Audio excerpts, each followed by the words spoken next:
আসসালামু আলাইকুম ওয়া রাহমাতুল্লাহ। ইন্নাল হামদুলিল্লাহ ওয়াস সালাতু ওয়াস সালামু আলা রাসূলিল্লাহ।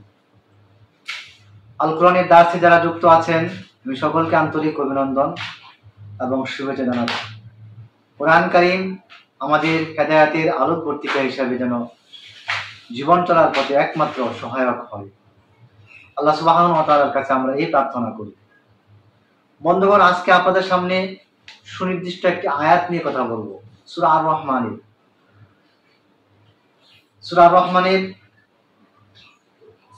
4 নম্বর আয়াত, যেখানে আল্লাহ সুবহানাহু ওয়া তাআলা মানুষদেরকে সিজদার কথা বলেছেন। ওয়ারকাউ মা'আর রাকিঈন ওয়াসজুদু মা'আস সাজিদিন। রুকুকারীদের সাথে রুকু করো, সিজদাকারীদের সাথে সিজদা করো। তার মানে মানুষ আল্লাহ তাআলার কাছে অবনত হয়ে সালাতের মাধ্যমে সিজদা অবনত হবে। কিন্তু একটি ব্যতিক্রমী কথা, সূরা আর-রহমানের 4 নম্বর আয়াত আল্লাহ পাক বলেছেন, ওয়ান নাজমু ওয়াশ শাজারু ইয়াসজুদান। মানে আকাশের যে গ্রহ নক্ষত্র রয়েছে, ওয়ান নাজমু তাকে বলা হয় নাজম, মানে তারকারাজি। মহাকাশের গ্রহ নক্ষত্র পুঞ্জ যা আছে, ওয়ান নাজম সমস্ত কিছু এর অন্তর্ভুক্ত। ওয়াশ শাজারু মানে বৃক্ষ, এই জমিনে যত গাছ আছে, বনে জঙ্গলে যা আছে, ঝোপঝাড়ে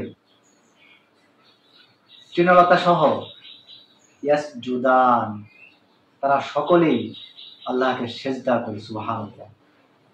বন্ধুগণ, আল্লাহ তাআলার কথাগুলি আমাদের সকলের চিন্তা করতে হবে, ভাবতে হবে। জীব জড় যা আছে সবাই তো সে আল্লাহকে সিজদা করে। এই আয়াতের কি শিক্ষা?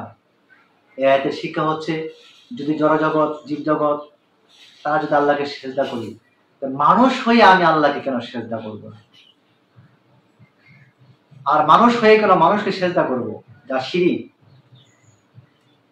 বন্ধুগণ, আমাদের স্রষ্টা রব্বুল আলামিন, তিনি রহমান, তিনি অসীম দয়ালু। তিনি বান্দার কাছ থেকে কোনো কিছুই চান না। এই আয়াতের হাকিকত হচ্ছে, মানুষেরা যেন শিক্ষা নেয়, তার সৃষ্ট বস্তু যদি তাকে সিজদা করে, তাহলে সৃষ্টির মধ্যে আশরাফুল মাখলুকাত যে সবচাইতে শ্রেষ্ঠ সৃষ্টি, সে মানুষ কেন সে আল্লাহকে সিজদা করবে না?